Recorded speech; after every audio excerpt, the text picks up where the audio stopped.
Hey everybody, Jason Cush here with my bi-weekly video blog. It is Monday, November 13th, halfway through November and very quickly approaching Thanksgiving. So I might not talk to everybody till after Thanksgiving, so have a happy, great Thanksgiving. Today, one of the things I want to talk about is, the main thing I want to talk about is pricing. The most important thing when listing a home. It's come up a lot lately. I'm going on a listing appointment this afternoon with somebody that I gave some pricing information to 6 months ago. They tried to go another route and they weren't successful, even though I sold the neighbor's house in less than 2 weeks for exactly what I said it was worth. So that, and I've got another old previous client that I know listed with somebody else. I've been watching that price that's now gone down about $60,000 and has spent about 5 or 6 months on market, and they're now listed at what I told them to start at 7 months ago. So pricing is probably the most important thing when listing a house. And so, first thing, number one, and it's probably true in life itself too, if it sounds too good to be true, it probably is. So, do some research if it sounds too good. Just don't accept it at face value. I go to the old Wall Street analogy of bulls and bears make money, but pigs get slaughtered. So same with real estate. Don't be greedy. It'll probably come back to bite you, but make profit. There's obviously lots of money to make in real estate. Make the profit, be happy, but don't be greedy. The negatives of pricing wrong are probably the most important.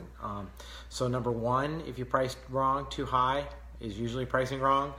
Too low, you'll know very quickly because you will have a bazillion people in your house and you will have more offers than you know what to do with on that first weekend. You priced too low.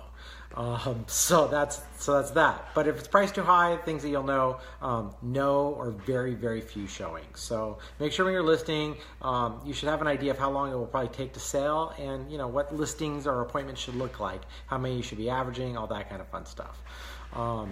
Second thing that's going to happen when you price wrong is it's going to spend a long time on the market. And people are going to start thinking things when it's on the market for a long time. And let me tell you, the things they think are never positive. People don't go, boy, this is a great house. It's been on the market for 5 months.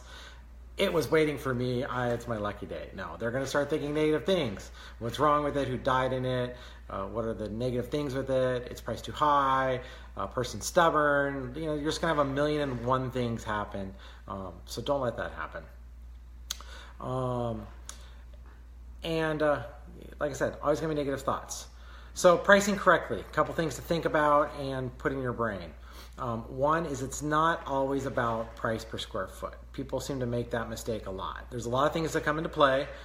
Finishes, when it was remodeled, size, upgrades, those are all important. And then also, size is a big thing on price per square foot too. A house that's 1,500 square feet in your neighborhood on a price per square foot is not going to sell the same price per square foot as the 2,500 square foot house in that neighborhood. Go, for proof of that, go to any new home complex in town and look at the price sheet of the houses for sale and do a quick price per square foot on them, and guess what? They're never the same price. So as you get bigger, obviously, you get scale and it costs less to build, so you don't get quite as much per square foot. Those things translate down the pike, and so it doesn't one day, 20 years down the road, is now the same value per square foot.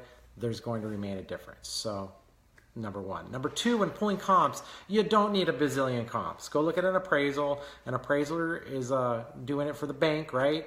So probably the most important quote-unquote opinion of value, even though we'll do another segment and talk about appraisals later. But they pull 6. And when they pull 6, they really only look at 3 or 4 as like the main values. So when you're looking at comps for you, really pull 3 or 4 that are pretty dang close and then adjust and go from what differences may be. Maybe that comp didn't have a pool.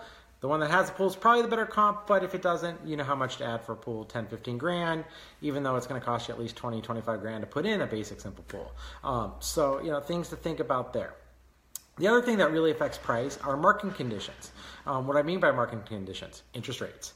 Interest rates are low, like really low, value's higher. Interest rates go high, value is going to go down. And why is that? Because people do care about the price they pay, but more importantly, they care about the price per month. So if you got a $500,000 house, interest rates go up 1%. well, there's an extra $400 and change a month just in interest. So it's going to affect the price of the home, obviously, versus vice versa. If the interest rates drop 1%, they now have $400 more a month to spend. At $6 $1,000, you know, that roughly gives you what, $65,000 more in value that you can afford for the same price. So interest rates are going to affect.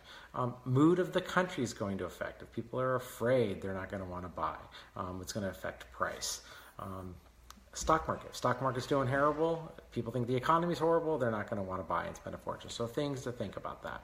And then the last thing when really thinking about pricing a house is you want to be strategic about when you're listing it, what price you're going to pay on it. And then the other thing is when you're going to do a price change. If you're going to do a price change, when are you going to do them? When during the week? When during the listing? Play with that because it's going to, again, price is the number one driver on that house. The pictures are important, the marketing is important, all those things are important, but the number one thing, and not, you know, if there's 10 items, it's not 1/10, it's 50% is that price. So price it right. And then the last is there is no exact price of your house. Your house isn't worth $703,500. It's worth a window.